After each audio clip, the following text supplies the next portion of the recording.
Hello student, अब हम introduction to accounting basic terms in accounting अपना टॉपिक चल रहा है।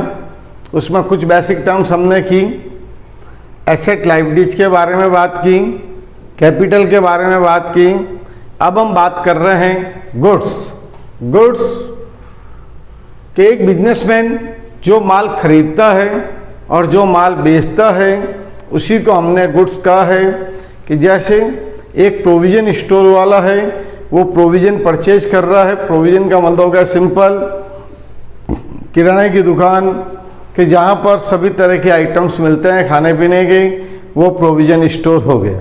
तो वहाँ पर हम गुड्स परचेज कर रहे हैं, गुड्स सेल कर रहे हैं। तो goods are physical item of trade. It is a term that sales और परचेज ऑफ ए बिजनेस। क्या goods are physical items in trade. It is a term that sales और purchase of a business. Goods are two type, purchase goods and sales goods. Purchase को हमने goods में दो activity आनी है, purchase और sales. Businessman क्या करेगा, या तो माल खरीदेगा और या फिर क्या करेगा, माल बेचेगा। तो उसने माल खरीदा कितना, बेचा कितना, उसी को हमने कहा परचेज और सेल्स। परचेज गुड्स में दो एक्टिविटी आई, कैश परचेज और क्रेडिट परचेज। माल खरीदने की टोटल दो एक्टिविटी, या तो आप रोकड़ में खरीदो या आप उधार में खरीदो। रोकड़ में खरीद रहे हैं तो उसको हम कैश परचेज बोलते हैं, और उधार में खरीद रहे हैं तो उसे हम क्रेडिट परचेज बोलते हैं। कैश परचेज का मतलब goods purchase and cash paid, कि माल खरीदा और हमने कैश में पेमेंट किया। और क्रेडिट परचेज से क्या क्रिएट होंगे, आपके क्रेडिटर, सन्डी क्रेडिटर। क्रेडिट परचेज से क्रेडिटर मतलब गुड्स परचेज ऑन क्रेडिट, जिनसे आपने उधार माल खरीदा है उनको इन फ्यूचर में आपको पेमेंट करना है, और जब तक आप पेमेंट नहीं करोगे तब तक वो आपके क्रेडिटर्स कहलाएंगे। अब इसके बाद आता है परचेज रिटर्न। आपने माल खरीदा और यदि आपको माल पसंद नहीं आया तो माल आप रिटर्न करते हैं, उसी को हम बोलते हैं परचेज रिटर्न। तो परचेज रिटर्न या return outward, defective goods return to supplier, defective goods return to creditor, वो आपका क्या कहलाएगा, परचेज रिटर्न कहलाएगा। तो मतलब purchase, two type of purchase, cash purchase and credit purchase. Cash purchase goods purchase and cash paid. Credit purchase से create होंगे creditor, और क्रेडिटर क्रिएट होने की वजह कि आपने माल खरीदा है, गुड्स परचेज किया है, वो ऑन क्रेडिट किया है। परचेज रिटर्न या रिटर्न आउटवर्ड, परचेज रिटर्न यानी खरीदा हुआ माल वापस रिटर्न कर रहे हैं तो उसे हम परचेज रिटर्न बोलते हैं। या रिटर्न आउटवर्ड के defective goods return to supplier, defective goods return to creditor, वही आपका क्या कहलाता है, परचेज रिटर्न। तो जिस टाइप से परचेज गुड्स है उसी टाइप से सेल्स गुड्स। ये तो हमने माल खरीदने की एक्टिविटी की। अब हम माल बेचेंगे तो बेचने की भी दो एक्टिविटी है, कैश सेल और क्रेडिट सेल। ये कैश सेल, ये क्रेडिट सेल। कैश सेल हम किसे कहेंगे कि हमने माल बेचा और हमने क्या किया, कैश इश्यू किया, goods sold and cash issue. Credit sale कि भाई हमने माल उधार में बेचा है, उससे हमारे क्या क्रिएट हुए, डेटर्स क्रिएट हुए। तो क्रेडिट सेल से क्रिएट होंगे डेटर्स। और डेटर्स कैसे क्रिएट होते हैं कि गुड्स सोल्ड ऑन क्रेडिट करोगे तो आपके डेटर्स क्रिएट होंगे, और गुड्स परचेज ऑन क्रेडिट करोगे तो आपके क्रेडिटर क्रिएट होंगे। अब है आपका सेल्स रिटर्न या रिटर्न इनवर्ड, कि हमने माल बेचा, कस्टमर हमसे माल लेके गया, और अगर उस माल को पसंद नहीं आएगा तो वो माल हमें क्या करेगा, रिटर्न करेगा। उसी को हम क्या बोलते हैं, सेल्स रिटर्न या रिटर्न इनवर्ड बोलते हैं। मतलब defective goods return by customer या डेटर। डिफेक्टिव गुड्स जो है कस्टमर के द्वारा रिटर्न किया जा रहा है, तो defective goods return by customer या रिटर्न बाय डेटर, वो हो गया सेल्स रिटर्न। तो goods are two type, purchase and sale. Businessman जो भी बिजनेस कर रहा है उसका काम यही है कि रोज़ का रोज़ माल खरीदना, या माल खरीदा हुआ है तो उसको बेचना, कम हो गया स्टॉक तो और माल खरीदना और बेचना उसकी एक्टिविटी का पार्ट है। तो बिजनेसमैन माल खरीदता है, खरीदने के बाद में उसमें अपना एक fix percentage of profit add करता है, फिर आगे उसको क्या करता है, सेल करता है। तो परचेज, तो goods are two type, purchase and sale. Purchase are two type, cash purchase और क्रेडिट परचेज। कैश परचेज के goods purchase and cash paid. Credit purchase से क्रिएट होंगे क्रेडिटर, और वो कब होंगे, गुड्स परचेज ऑन क्रेडिट। फिर है परचेज रिटर्न, हमने माल खरीदा, अगर हमें पसंद नहीं आया तो रिटर्न करते हैं, वो परचेज रिटर्न कहलाता है। कि defective goods return to supplier, return to creditor. Sales goods, sales are two type, cash sale और credit sale. Cash sale, goods sold and cash receive, cash cell.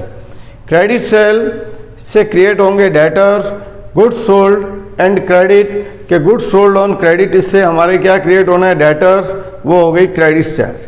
Sales return या return inward, defective goods return by customer या debtor.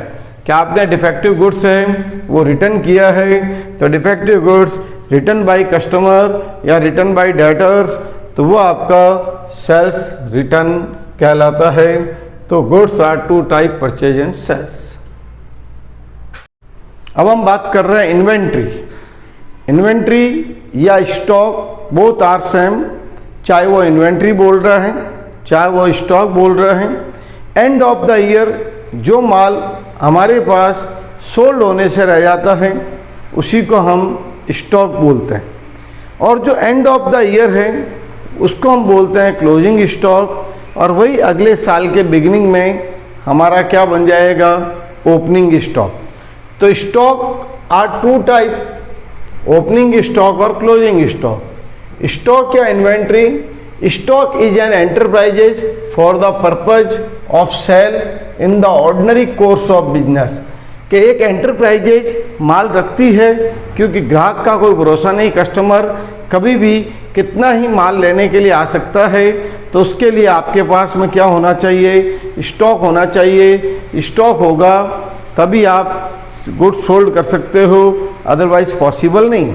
माल नहीं होगा और ग्राहक ने आके आपसे डिमांड की कि आइटम चाहिए, आप कहते हो साहब मेरे पास अवेलेबल नहीं है, तो ग्राहक दूसरी जगह चला जाएगा।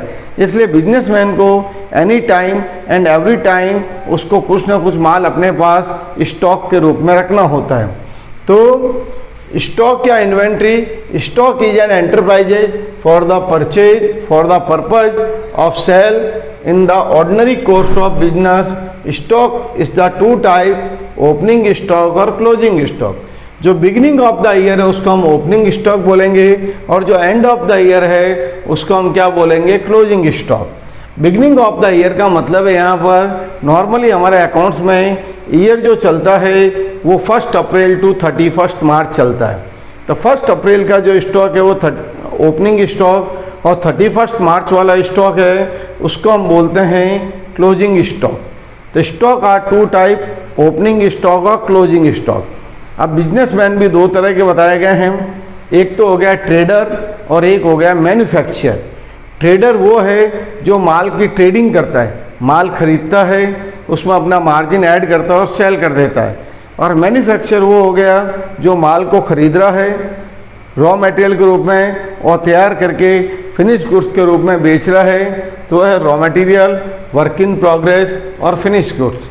तो ये बात आई हमारे पास कि भाई stock trading business. Trading business का मतलब माल को खरीदते हैं, उसमें अपना मार्जिन ऐड करते हैं, कस्टमर आने पे सेल करते हैं, वो trading business. Two type of stock, opening stock और क्लोजिंग स्टॉक। ये हुआ। तो बिगिनिंग ऑफ द ईयर होगा वो opening, end of the year होगा वो क्लोजिंग। नॉर्मली ईयर हमारा चलता है 1 अप्रैल टू 31 मार्च। अब आपके आया मैन्युफैक्चरिंग बिजनेस। मैन्युफैक्चरिंग का मतलब है जो माल को मैन्युफैक्चर करके बेचता है उसको हम मैन्युफैक्चरिंग बिजनेस की कैटेगरी में डालते हैं। तो manufacturing business, goods are manufacture and sold, two type of stock, opening stock और क्लोजिंग स्टॉक।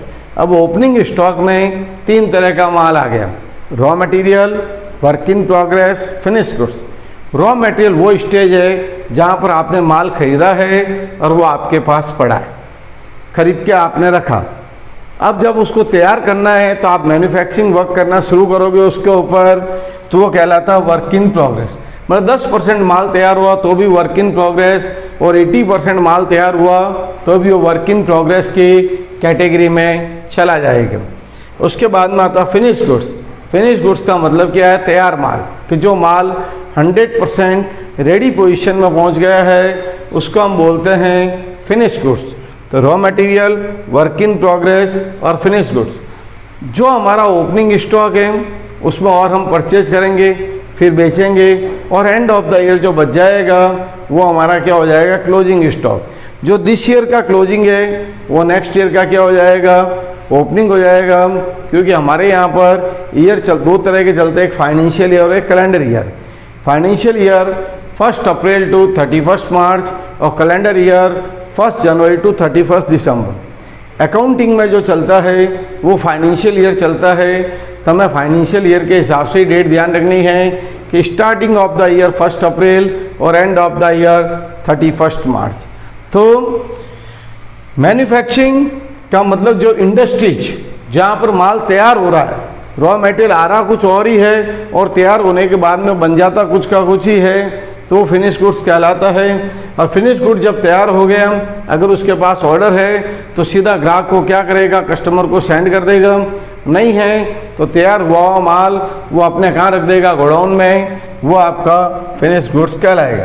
तो manufacturing business, goods are manufacture and sold, 2 type of stock, opening and closing. Opening में भी 3 तरह का, क्लोजिंग में भी 3 तरह का। Opening stock raw material, work in progress और फिनिश गुड्स।